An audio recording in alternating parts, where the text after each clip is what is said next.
Hello, अस्सलाम वालेकुम रहमतुल्लाहि व बरकातुहू। पेरेंटिंग सीरीज़ में इफ़ेक्टिव पेरेंटिंग के नाम से 2 वीडियो हमने अपलोड किए। This is the third topic, third episode of effective parenting इंशाल्लाह।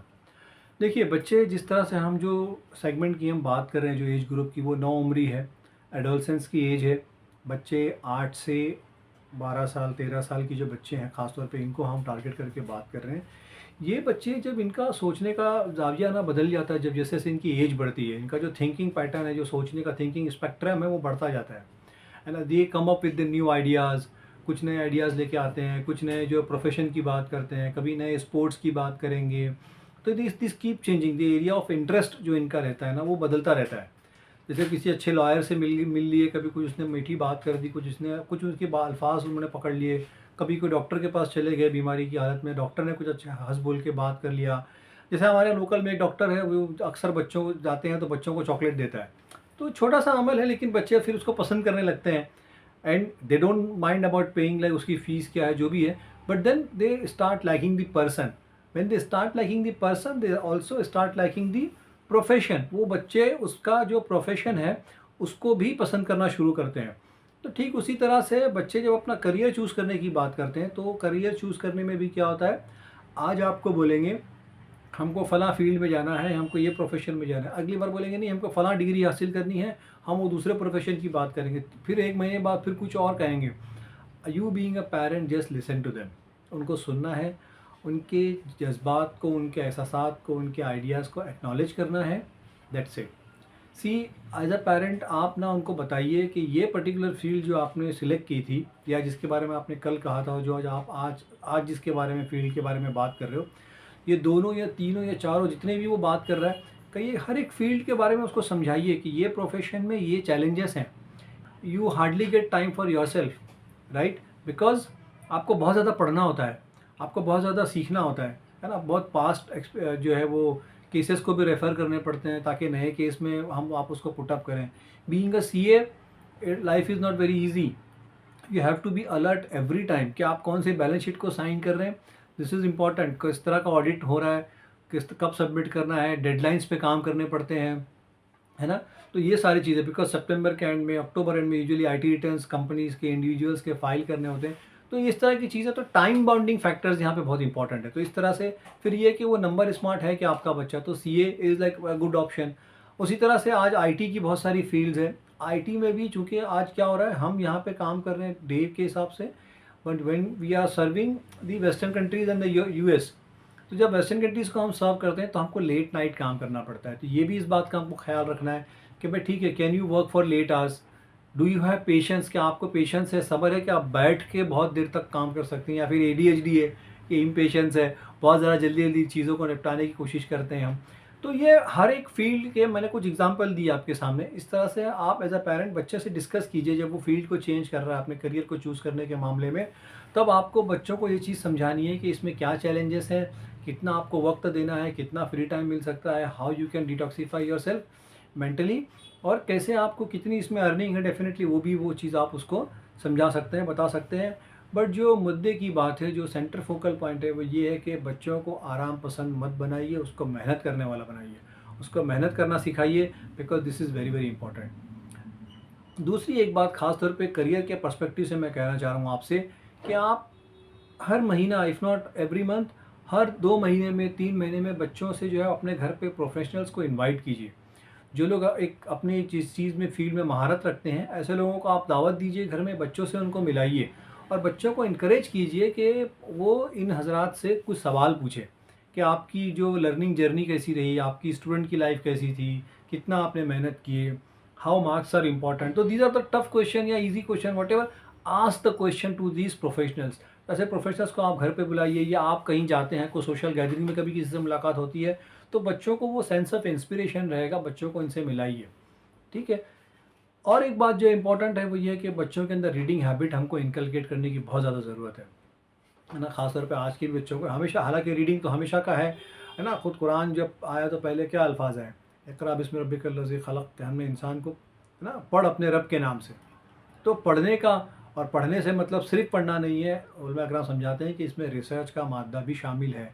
Research is also the integral part of इक़रा, जब हम पढ़ने की बात करते हैं तो हमको रिसर्च भी करना है। तो जब बच्चे रिसर्च में you need not of patience, आपको चीज़ों को रिसर्च करना है, डेटा कलेक्ट करना है, उसको एनालाइज करना है, फिर आपकी रिपोर्ट आएगी, फिर आपका एक कंक्लूजन आएगा। तो ये सारी चीज़ें जो बच्चों को सिखाने की ज़रूरत है। तो एक एक बहुत अच्छा स्लोगन है कि रीडर्स आर द लीडर्स, जो पढ़ते हैं वो कायद बनते हैं। तो ये हमारे बच्चों के अंदर रीडिंग हैबिट्स को बहुत ज़्यादा जो है वो प्रैक्टिस करने की ज़रूरत है ख़ास तौर पे। और वैसे तो पेरेंट आपको भी एज अ रोल मॉडल, जैसे मैंने पिछले वीडियो में कहा था कि बच्चे जो है वो कानों से नहीं आँखों से सुनते हैं। तो बच्चों को आँखों से सुनाने के लिए हमको खुद भी किताब लेके घर में एक टाइम आप फिक्स कर लीजिए, सोने से पहले या खाने के बाद, रात के खाने के बाद या रात के खाने से कुछ देर पहले चंद मिनटों के लिए, 15 मिनट के लिए, आधे घंटे के लिए, 20 मिनट के लिए, वॉट एवर टाइम फिजिबल, हम बैठ के जो है मुताला करेंगे। कोई भी किताब हम पढ़ेंगे और बच्चों को भी आप कहिए कि आप भी कुछ किताबें पढ़िए। तो इससे उनकी जो है रीडिंग हैबिट्स इंशाल्लाह इम्प्रूव होगी। ठीक उसी तरह अगर बच्चे ने अपना करियर को अगर वो बार बार बदल रहा है किसी वजह से या चेंज कर रहा है, तो आपको बहुत मतलब बगडप या चिढ़ने की या नाराज़ होने की ज़रूरत नहीं है। Accept the reality. ठीक है, आप जो कह रहे हैं हम उसको एक्सेप्ट करते हैं, but let's discuss it more, है ना, उसको फिर हम डिस्कस करेंगे। अगला नुक्ता जो है या जो पॉइंट है इफेक्टिव पेरेंटिंग में, वो है showing respect. When we are showing respect to our children then we are very close to him. और देखिए, कोई भी रिलेशनशिप को पनपने के लिए रिस्पेक्ट बहुत ज़्यादा मायने रखता है। अगर आप सामने वाले की इज्जत नहीं कर रहे हैं, उसको रिस्पेक्ट नहीं कर रहे हैं, तो will you able to listen to you, है ना। कोई भी आदमी हो, और ख़ासतौर पर हमारा बच्चा हो या वाइफ हो या हमारा स्पाउस हो या कोई भी हो, वो अगर हम सामने वाले की इज्जत नहीं करेंगे तो वो सुनेगा क्यों हमारी बात। तो और उसको हमको रिस्पेक्ट देना ज़रूरी है।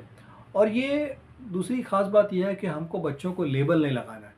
लेबल से मुराद ये है कि भाई आप जो है वो रिबेलियस नेचर के हो या स्टबर्न, आप ज़िद्दी हो, आप बागी हो गए हो, इस तरह के अल्फाज बार बार अगर बच्चे के कान में जाएंगे तो it will have a negative impact in his mind. और वो अगर उसको पकड़ लिया उस बात को अपने जहन में मजबूती के साथ बच्चे ने कि हाँ मैं तो बागी हूँ, मैं तो ज़िद्दी हूँ, तो हर बात में जो है वो फिर वो ज़िद करके अपनी बात बनाने की कोशिश करेगा। वो बोलेगा अच्छा आप कह रहे हो ना मैं ज़िद्दी हूँ, तो मैं दिखाता हूँ कि ज़िद कैसे करते हैं। बच्चे ज़िद पे आ जाएंगे फिर। तो ये हमको नहीं करना है। We need to show them the respect, treat child, it respect is very very important. और कोई भी रिलेशनशिप में जैसे मैंने कहा कि communication is the most important factor. ठीक उसी तरह अगर आपको हमको ना बहुत सारे पेरेंट क्या करते हैं ना, बच्चों पे ट्रस्ट नहीं करते हैं। मतलब अक्सर डाउट में रहते हैं कि अच्छा तुमने ये किया, ये काम तुमको बोला था, हाँ किया, लेकिन मुझे तो नहीं दिख रहा है, ये काम तो बाकी है अभी। तो इस तरह से नहीं, अम्मी इस वजह से नहीं कर सका, नहीं अब्बा मैं इस वजह से नहीं कर सका। Accept the fact what they are saying irrespective of their right और रॉन्ग। अगर वो झूठ भी बोले तो जस्ट रियलिटी को आप एक्सेप्ट कीजिए, जो वो कह रहा है उसको रियलिटी समझते हुए एक्सेप्ट कीजिए और उससे वो काम कराइए अपने सुपरविजन में। तो बच्चों को इस तरह से क्या होगा, ट्रस्ट फैक्टर हमारा बढ़ेगा और ये बढ़ाना ज़रूरी है। अगर ट्रस्ट फैक्टर हमारा ख़राब हो गया तो बच्चे आगे जाने के बाद फिर दे स्टार्ट मैनिपुलेटिंग थिंग्स। अगर हमने बहुत ज़्यादा उनको डाउट करना शुरू किया, बहुत ज़्यादा उनको क्वेश्चन करना शुरू किया, तब वो समझेंगे कि हमारे पेरेंट्स हम पे भरोसा ही नहीं करते कोई भी बात को लेके, तो फिर हम फिर गलत काम ही करते हैं, क्या मसला है फिर। उसी तरह से क्वालिटी टाइम है, हम बच्चों के साथ में हमको क्वालिटी टाइम स्पेंड करना बहुत ज़रूरी है। क्वालिटी टाइम से मुराद ये सिंपल कि जैसे बोर्ड गेम की हमने लास्ट टाइम बात की थी कि उनसे बोर्ड गेम कीजिए, खेलिए। और साथ ही साथ क्वालिटी टाइम में एक इम्पॉर्टेंट फैक्टर ये है कि कम्युनिकेशन इंपॉर्टेंट है, कि हम उनसे बात करें, उनसे चीज़ों को डिस्कस करें। डिफरेंस ऑफ ओपिनियन हर दूसरे फ़र्द में शामिल है। मतलब जैसा मैं सोचता हूँ ज़रूरी नहीं जितने आप मुझको सुन रहे हैं सब मेरी हर बात से मुत्तफ़िक होंगे, हर बात से एग्री होंगे। तो डिफरेंस ऑफ ओपिनियन तो रहेगा, लेकिन आपको जो है वो डिफरेंस ऑफ ओपिनियन के साथ में रिस्पेक्ट का हाथ नहीं छोड़ना है और कम्युनिकेशन को कट ऑफ नहीं करना है। ठीक है। ठीक उसी तरह हमको जो है वो बच्चों के साथ में कंपेशनेट रहना है, कि बच्चों के अंदर एम्पैथी भी डेवलप करने की ज़रूरत है कि हाँ ठीक है, whatever tough phase of life you are going, हम उसको एक्सेप्ट करते हैं कि ठीक है एग्ज़ाम का टाइम आ रहा है, आप ज़रा मुश्किलात में पड़ जाते हो, आपका स्ट्रेस लेवल बढ़ जाता है। तो उनके थोड़े जो है वो उस स्ट्रेस को हल्का करने के लिए हम हल्के फुल्के गेम खेल सकते हैं, कुछ जो है वो अच्छे लतीफ़े हम एक दूसरे के साथ शेयर कर सकते हैं। तो ये चीज़ें करना ज़रूरी है, बजाय इसके कि हम बार बार बच्चे पे प्रेशर डालें कि नहीं आपने पढ़ाई नहीं की, एग्ज़ाम का टाइम है, आप तो 8 घंटा आपको पढ़ना ही है या आपको बहुत ज़्यादा मेहनत करनी है। तो इस तरह से बार बार बच्चों पे स्ट्रेस देना, उनको बार बार ज़ोर देना, तो ये तरीका ठीक नहीं है। बच्चे ने अगर 1-2 घंटे में भी जो उसका सिलेबस था उसकी तैयारी अगर उसने कर ली, रिवीजन करने में ज़्यादा वक्त नहीं लगता। ठीक है। तो हमको बार बार बच्चे को प्रेशराइज़ करना ये मुनासिब नहीं है। तो 2 पॉइंट जो है आज हमने यहाँ पे आपके सामने डिस्कस की इफेक्टिव पेरेंटिंग में। एक ये कि प्रोवाइडिंग रेंज ऑफ एक्सपीरियंस, बच्चों को एक रेंज ऑफ एक्सपीरियंस देने की ज़रूरत है, और दूसरा showing respect, this is also very important. जज़ाकल्लाह खैर, अस्सलाम वालेकुम।